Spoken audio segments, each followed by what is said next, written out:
నిత్యం ప్రజల్లోనే ఉంటూ సమస్యల పరిష్కారానికి పనిచేస్తున్న తెలుగుదేశం మళ్లీ అధికారంలోకి రావడం ఖాయమని గన్నవరం ఎమ్మెల్యే వల్లభనేని వంశీమోహన్ ధీమా వ్యక్తం చేశారు. గన్నవరం నియోజకవర్గాన్ని 2014కు ముందు ఆ తర్వాత అనే రీతిలో అభివృద్ధి చేశానని, అభివృద్ధే తమను గెలిపిస్తుందని అంటున్నారు. వల్లభనేని వంశీమోహన్తో మా ప్రతినిధి ఉమామహేష్ ముఖాముఖి. 2014లో తెలుగుదేశం పార్టీ తరఫున గన్నవరం నియోజకవర్గం నుంచి ఘన విజయం సాధించి 5 ఏళ్ల పాటు ఎమ్మెల్యేగా ఉన్నారు వల్లభనేని వంశీమోహన్. మళ్లీ ఇదే స్థానం నుంచి ఎమ్మెల్యే అభ్యర్థిగా పోటీ చేస్తున్నారు. ప్రస్తుతం విజయావకాశాలు ఎలా ఉన్నాయి, ప్రజల్లోకి ఎలా వెళ్తున్నారనే విషయాలను ఆయన మాటల్లో తెలుసుకుందాం. సార్, ఈసారి కొంచెం ఎన్నికలు పోటాపోటీగా ఉంటాయనేది అందరూ మాట చెప్తున్నారు, మీరేమనుకుంటున్నారు? ఎవరికి పోటాపోటీ? వన్ సైడ్ ఎలక్షన్ మాది. రాష్ట్రం మొత్తంలో కూడా తెలుగుదేశం పార్టీకి పోటీ ఏం లేదు, జనాలకు తెలుసు. గత ఎన్నికల్లో ఎందుకు ఓడించారో కూడా వైఎస్ఆర్ కాంగ్రెస్ వాళ్ళకి కూడా తెలుసు. అది దొంగల పార్టీ. మా పార్టీలో సీట్లు రాక మా ముఖ్యమంత్రి గారు వాళ్ళ సీట్లు పోయినాళ్లే ఆ దొంగల పార్టీకి పోయారు తప్పితే వాడితో మాకేం పోటీ లేదు. ఈ 5 ఏళ్ల పాటు మీరు ఎమ్మెల్యేగా ఉండి ఎలాంటి అభివృద్ధి కార్యక్రమాలు చేశారు మీ నియోజకవర్గం? 2014కి ముందు, నేను శాసనసభ్యుడు కాకముందు ఉన్న గ్రామాల్లో అంతర్గత రహదారులు ఎట్లా ఉండేవి, అట్లాగే ఊరికి మధ్య రహదారులు ఎట్లా ఉండేవి, లేకపోతే వంతెనలు కానీ ఇవన్నీ ఒక్కసారి చెక్ చేసుకోండి. పబ్లిక్ని న్యూట్రల్ ఒపీనియన్ అడగండి. నేను గర్వంగా చెప్పగలుగుతా, మా దగ్గర 50 గ్రామాల్లో ఇంటర్నల్ రోడ్స్, సీసీ రోడ్లు కంప్లీట్ చేసాం, శాచురేషన్. నేను కూడా నెక్స్ట్ టర్మ్లో వేయడానికి నాకు కూడా రోడ్డు లేదు ఆ ఊళ్ళలో. ఇంకో 34 గ్రామాల్లో 70% నుంచి 90% వేసాం. వాటికి కూడా వర్కులు శాంక్షన్ చేసి ఉన్నాయి, కాంట్రాక్టర్లు వేయాలి. ఇంకా ఈ రోడ్స్ కూడా షార్ట్ టర్మ్లో అయిపోతాయి, ఇంకో సంవత్సరంలో రోడ్లు అయిపోతాయి. తర్వాత గన్నవరం నియోజకవర్గం మొత్తం మీద ఒకటే సమస్య, డ్రైనేజ్ తప్పితే ఇంకా వేరే వర్క్ కూడా లేదు. అట్లాగే పేదవాళ్ళందరికీ ఇళ్ళు కట్టించవాలనేది నా ఉద్దేశం. అది నెక్స్ట్ టర్మ్లో ఇళ్ళు లేని పేదవాళ్ళందరికీ కూడా ప్రభుత్వం తరఫున ఏదో రకంగా ఇళ్ళు కట్టించి పెడతా. మాది పనిచేసే కమ్యూనిస్ట్ పార్టీ తెలుగుదేశం పార్టీ.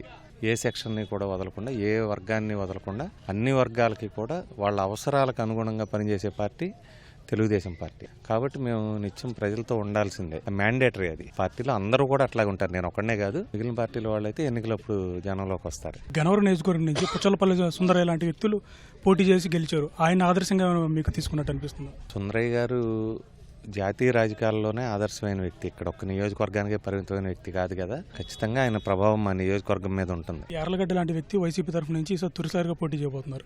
మీ ప్రత్యర్థి నుంచి పోటీ ఎలా ఉండబోతుంది అనుకుంటున్నారు? చాలా మంది కృష్ణులు మారారు కదా, తర్వాత ఒక ఆలుగడ్డ వస్తాడు. No comments. వాళ్ళందరి గురించి నేనేం కామెంట్ చేయను. నేను 14-15 సంవత్సరాల నుంచి రాజకీయాల్లో ఉన్నా. విజయవాడ పార్లమెంట్ ఓడిపోయినా కూడా గన్నవరంలో నేను చారిటబుల్ యాక్టివిటీ చేశాను. మళ్ళీ గన్నవరం సీట్ ఇచ్చారు చంద్రబాబు నాయుడు గారు. నేను రామవరపాడు మీద రవీస్ కాలువ దగ్గర వంతెన కట్టించా, ఉంగుటూరు దగ్గర బొడమేరు మీద వంతెన శాంక్షన్ చేయించా, గన్నవరం మండలంలో బ్రహ్మలింగం చెరువుకి లిఫ్ట్ శాంక్షన్ చేయించా. ఇవన్నీ కూడా దశాబ్దాల నుంచి కూడా ప్రజల చిరకాల కోరికలు. ఏ ఎన్నికలు వచ్చినా కూడా ఎన్నికల్లో పోటీ చేసే ప్రతి అభ్యర్థి కూడా మేము ఈ పని చేస్తామని చెప్పారు, కానీ ఎవరు చేయలే. నేనే చేసే అదృష్టం నాకే దక్కింది. అట్లాగే గ్రామాల్లో కూడా ఇంతకుముందు ప్రతి గ్రామంలో 100 మీటర్లు 200 మీటర్లు సిమెంట్ రోడ్లు ఉండేవి. ఇప్పుడు మా నియోజకవర్గం మీరు చెక్ చేసుకోండి, ఆల్మోస్ట్ శాచురేషన్ మోడ్కి వచ్చేసింది. అట్లాగే సుందరయ్య గారి కాలం నుంచి కూడా కాలువగట్ల మీద నడిచెళ్ళి ఆ ఊరికి దారి లేని ఊళ్ళు ఉన్నాయి. ఈ గ్రామాలన్నిటికి కూడా మళ్ళీ కనెక్టింగ్ రోడ్స్ ఇచ్చాయి. ఇట్లా మా నియోజకవర్గంలో ఇంకా వేరే చేయడానికి కూడా వర్క్ లేదు. నెక్స్ట్ టర్మ్ తెలుగుదేశం పార్టీ గెలుపు అవకాశాలు ఎలా ఉన్నాయి రాష్ట్ర వ్యాప్తంగా చూసుకుంటారు? రోజు 18 గంటలు కష్టపడే నాయకుడు చంద్రబాబు నాయుడు, ప్రజల సొమ్ము దోచుకున్న నాయకుడు జగన్మోహన్ రెడ్డి. రాష్ట్రాన్ని స్వర్ణాంధ్రప్రదేశ్, హరితాంధ్రప్రదేశ్ లేకపోతే ఆదర్శ ఆంధ్రప్రదేశ్ చేద్దాం అక్షర క్రమంలోనే కాక మిగిలిన వాటిలోని తాపత్రయపడే నాయకుడు చంద్రబాబు నాయుడు. ప్రతి శుక్రవారం కూడా కోర్టు మెట్లు ఎక్కే నాయకుడు జగన్మోహన్ రెడ్డి. ఆయన రాజకీయాల్లో ఉండటం ఒక కర్మ, ఆయనకి సమాధానం చెప్పాల్సి రావటం ఇంకో కర్మ. ఆయన అంటాడు, పవన్ కళ్యాణ్ అంటాడు, రాజకీయాల్లో ఉన్నాను కాబట్టి పవన్ కళ్యాణ్ లాంటి వ్యక్తులకు కూడా సమాధానం చెప్పాల్సి వస్తుందని. ముందు జగన్మోహన్ రెడ్డి గారు ఆయన గురించి ఆయన ఆలోచించుకోవాలి.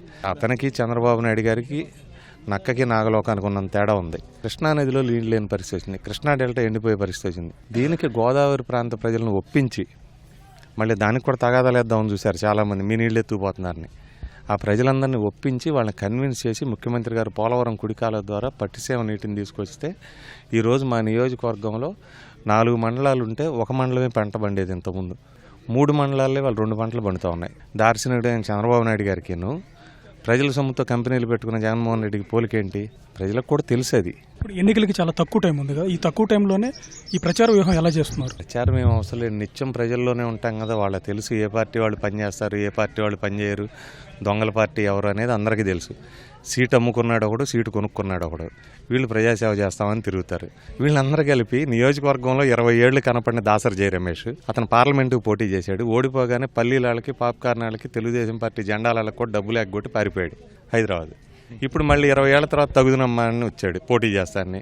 జగన్మోహన్ రెడ్డి వద్దులేరా బాబు నీతో ఎందుకు, మళ్ళీ నువ్వు ఏ జెండాలకు బిల్లు ఎగ్గొడతావని ఇంకోటికి ఇచ్చాడు. సరే పరుగు పోతుంది కదా అని ఇక్కడ తిరుగుతూ ఉన్నాడు. వీళ్ళందరి గురించి వాళ్ళ ఊళ్ళల్లో ప్రజలకు కూడా తెలుసు. వాళ్ళ ఇంటి ముందు రోడ్డు వేసినాడు నేను. మా మాజీ శాసనసభ్యుడు బాలవర్ధనరావు ఇంటి ముందు రోడ్డు వేసింది నేను. 25 ఏళ్ళు రాజకీయాల్లో ఉండి ఇంటి ముందు రోడ్డు వేసుకోలేని వ్యక్తి తెలుగుదేశం పార్టీని ఏం చేయలేరు. తెలుగుదేశం పార్టీ ప్రజల పార్టీ కాబట్టి ఇది ఖచ్చితంగా ప్రజల్లో ఉంటుంది, ఎప్పుడు నిత్యం గెలుస్తుంది. వచ్చే ఎన్నికల్లో తెలుగుదేశం పార్టీ విజయం ఖచ్చితంగా సాధిస్తుందని, తమ అభివృద్ధి కార్యక్రమాలు తమ విజయావకాశాలకు ప్రభావితం చేస్తాయని వంశీ చెబుతున్న మాటలు. కెమెరామెన్ నాగేంద్రతో ఉమామహేష్, ఈటీవీ న్యూస్, విజయవాడ నుంచి.